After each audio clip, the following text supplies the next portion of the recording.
Akbar Khan, IMA president Shamli. देखिए, जैसे कि मैंने पिछली वीडियो में वादा किया था कि मैं बच्चों के ऊपर एक वीडियो लेके आऊंगा कि थर्ड वेव या आने वाली वेव में बच्चों के साथ क्या होने वाला है। क्या हमारे बच्चे वाकई में खतरे में हैं? क्या वाकई में थर्ड वेव एक बहुत ही खतरनाक तरीके से बच्चों के ऊपर हावी हो जाएगी? क्या होगा बच्चों के साथ? तो इसी बात को मद्देनजर रखते हुए यह वीडियो मैंने प्लान करी है। अच्छा, जिन लोगों ने मेरी पिछली वीडियो नहीं देखी है उन लोगों के लिए मैं बता दूं कि वो जरूर देख लें। उसके अंदर मैंने बताया था कि थर्ड वेव क्या होती है, क्यों थर्ड वेव बोलते हैं, इस थर्ड वेव में किन किन लोगों को खतरा है और इस कोरोना काल में सबसे बड़ा विलन कौन उभरा है, किसकी वजह से सबसे ज्यादा परेशानियां हुई हैं। और फिलहाल जो अभी मेरी वीडियो देख रहे हैं मैं उन्हें जल्दी से ये बातें बता देता हूं।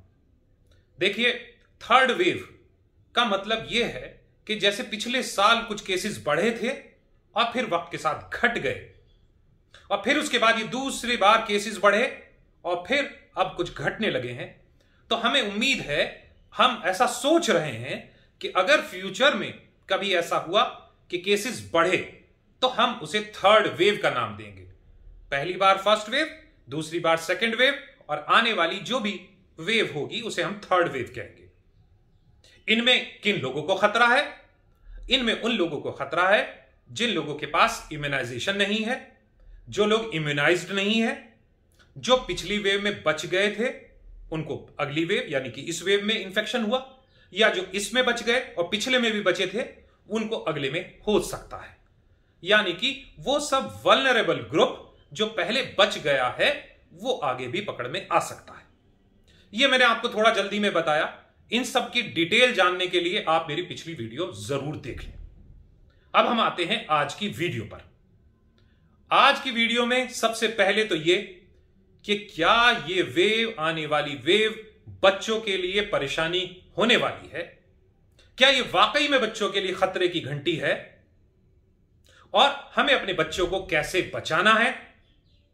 तीसरी बात, उनके खान पान में, उनकी प्रिकॉशंस में किन चीजों का ख्याल रखना है। तो मैं मोटी मोटी ये तीन चीजें आज डिस्कस करूंगा। तो सबसे पहले आते हैं पॉइंट नंबर 1 पर। क्या ये आने वाली वेव बच्चों के लिए खतरे की घंटी है? तो देखिए, ये बिल्कुल भी सही बात नहीं है। इसमें कोई साइंटिफिक बेसिस नहीं है, कहीं से भी ऐसा कुछ नहीं है जिससे यह पक्का साबित हो जाए कि आने वाली वेव बच्चों के लिए स्पेशल होगी या एक्सक्लूसिव होगी। पीडियाट्रिक्स की, बच्चों के डॉक्टरों की जितनी भी बॉडीज हैं, जितनी भी एसोसिएशंस हैं, वो बार बार इस बात का खंडन कर रहे हैं, बार बार बता रहे हैं, हम डॉक्टर भी बार बार ये बात बता रहे हैं कि आपको डरने की बिल्कुल भी जरूरत नहीं है। ऐसा बिल्कुल भी नहीं होने वाला है कि आने वाली वेव में बच्चे अफेक्ट हो जाए।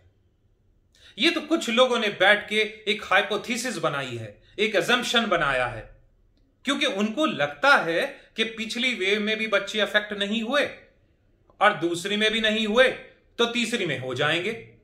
पहली में बूढ़े थे, अब की बार जवान थे तो बच्चों का नंबर है। ऐसा नहीं होता है, ये अर्थमेटिक्स नहीं चलते हैं। क्योंकि मैं आपको कुछ बात बताता हूं, बच्चे पिछली वेव में भी अफेक्टेड थे, कम थे, अफेक्टेड थे। चूंकि माइल्डली सिम्टोमेटिक थे, बहुत ज्यादा एसिम्टोमेटिक थे, इसलिए उनका पता नहीं चल पाया, ना तो उनकी जांचें हुई, ना उनके बारे में कुछ पता चला। चंद बच्चे थे जो थोड़े से सीवियर हुए, लेकिन वो इतने सीवियर नहीं हुए कि उसकी वजह से कोई एक पैनिक होता। मोटे तौर पे बच्चे अफेक्ट नहीं हुए। दूसरी बात जो अब की बार हुआ, चूंकि केसेस ही बहुत ज्यादा थे, बहुत ही ज्यादा है अब की बार सेकेंड वेव में, तो बच्चे भी अफेक्टेड हैं, उसी रेशो में अफेक्टेड हैं और वो रेशो बहुत कम है। कुछ केसेस में अभी भी कुछ सीवियर केसेस हो रहे हैं। मल्टी सिस्टमिक इन्फ्लेमेटरी सिंड्रोम हो रहा है बच्चों में, जिसमें बहुत ज्यादा सिस्टम इन्वॉल्व हो रहे हैं। ऐसे केसेस की तादाद है, अभी भी है, लेकिन वो बहुत ज्यादा है, कम है। तो बच्चों में हमने ये देखा कि इन दोनों ही वेव्स में बच्चे बच के रहे। अब बच के क्यों रहे मैं आपको यह भी बता दूं, ये थोड़ी सी डॉक्टरी बात है, लेकिन फिलहाल बताना जरूरी है, नहीं तो आप लोगों को यकीन नहीं आएगा। देखिए, ये जो वायरस है, ये हमारी बॉडी में एक रिसेप्टर, एक चीज होती है रिसेप्टर, जिसके ऊपर जाके अटैच होता है। यानी कि ये हमारी बॉडी में आया, उस रिसेप्टर से अटैच हुआ और फिर ये सेल में गया और ये बॉडी में गया और इसने सब काम किए। बच्चों में ये रिसेप्टर्स बहुत कम होते हैं, और चूंकि बच्चों में ये रिसेप्टर्स बहुत कम होते हैं तो वायरस आता है, घुस नहीं पाता है। वायरस का संक्रमण होता है, इन्फेक्शन होता है, इन्फेक्शन तो क्या कहेंगे, अटैक होता है, लेकिन वो डिजीज नहीं क्रिएट कर पाता है, बीमारी नहीं हो पाती है, इसलिए बच्चे बच जाते हैं। तो जब बच्चों में रिसेप्टर ही नहीं है, पिछली वेव में इसकी विरुलेंसी कम थी, इसका अटैक कम था, बच्चों को भी कम लगा, अब की बार ज्यादा है, बच्चों में कुछ में आया, तो तीसरी में भी यही हाल होने वाला है। अरे भाई, अगर तीसरी वेव खतरनाक हुई, लीथल हुई, तो सबके लिए होगी।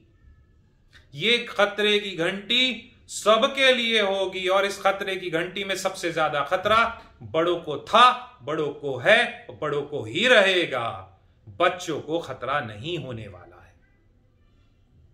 तो इसलिए अपने मन से ये भय, अपने मन से ये डर निकाल दे। व्हाट्सएप पे इधर उधर जो वीडियोस आती हैं, जो चीजें आती हैं, वो बार बार हमें डराती हैं, तो डरने की जरूरत नहीं है। अब तक इंडियन एकेडमी ऑफ पीडियाट्रिक्स का भी यही स्टैंड है, जो बातें मैं आपको बता रहा हूं। अब आते हैं हमारे दूसरे पॉइंट पर कि बच्चों का बचाव कैसे करना है। देखिए, बच्चों का बचाव कैसे करना है, यह तो बहुत ही सिंपल सी बात है। बच्चे तो ये बीमारी लेके नहीं आएंगे, आप ही उनको देंगे, आप उनका कवर हैं, उनके चारों तरफ आप ही हैं। आपसे इंफेक्शन आएगा, बच्चों में पहुंच जाएगा, तो बचाव आपका होना है। कोविड अप्रोप्रिएट बिहेवियर का ख्याल रखें, मास्क लगाएं, हैंड वॉशिंग करते रहें, सोशल डिस्टेंसिंग करें, अपने आप को बचाएं, अपने घर में कोरोना ना आने दें, और सबसे इंपॉर्टेंट बात, वैक्सीनेशन कराएं। जब आप लोगों का टीकाकरण हो जाएगा, आपको टीके लग जाएंगे, आपके अंदर इम्यूनिटी डेवलप हो जाएगी, एंटीबॉडीज आ जाएंगे, आप बच जाएंगे और आपके बच्चे भी बच जाएंगे। वैसे तो ये बच ही रहे हैं, ऊपर वाले का करम है। अभी बताया मैंने आपको कि रिसेप्टर्स बहुत कम है, इसलिए वायरस अटैक नहीं कर पाता है, लेकिन फिर भी बहुत ही कम केसेस में सीवियर इंफेक्शन देखने में आया है, तो हम क्यों रिस्क लें। तो एक तो बच्चों को खतरा नहीं, दूसरी बात, बच्चों का बचाव आपसे शुरू होता है। आप बचे तो बच्चे बचे। अब तीसरा सवाल, जो आजकल बहुत ज्यादा हॉट टॉपिक है, हर जगह यही बात हो रही है, बच्चों का ख्याल कैसे रखें। कोई कहता है धूप में बिठा दें, कोई कहता है कि इनको सिट्रस फ्रूट्स दें, खट्टा खिलाएं। भाई, मेरी आपसे एक विनती है, बच्चों के साथ कोई तजुर्बा ना करें, आप अपने बच्चों के साथ कोई एक्सपेरिमेंट ना करें। अरे जैसे पिछली वेव में बचे थे, दूसरी वेव में बचे थे, ये बच जाएंगे। आप अगर एक्सपेरिमेंट इनके साथ करेंगे तो ये फंस जाएंगे। कोई किसी किस्म का एक्सपेरिमेंट करने की जरूरत नहीं है। डॉक्टर साहब क्या खिलाएं? Answer is balance diet. Pre Covid भी यही बात थी, पोस्ट कोविड भी यही बात, इन कोविड भी यही बात। अपने बच्चे को बैलेंस डाइट दें। रोटी, सब्जी, दाल, चावल, घर में जो कुछ बनता है, प्रोटीन वाली चीजें, दालें खिलाएं, राजमा खिलाएं, छोले खिलाएं, चने खिलाएं। घर के अंदर जो खाना बनता है वो खिलाएं, अच्छा खाना खिलाएं। और एक चीज का और ख्याल रखें, इस कोरोना टाइम्स में बच्चों की डाइट तो खैर ठीक ठाक ही रही है, चूंकि फिजिकल एक्टिविटी बच्चों की कम रही है, तो हमने देखा है कि बच्चों में ओबेसिटी हो रही है, यानी कि मोटापा आ रहा है। यह मोटापा बच्चों के लिए अच्छा नहीं है।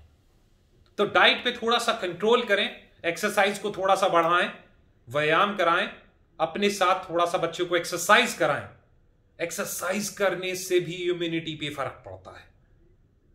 हेल्दी लाइफस्टाइल, चाहे वो आप करें चाहे आपके बच्चे करें, यही हमारी इम्यूनिटी बनाते हैं।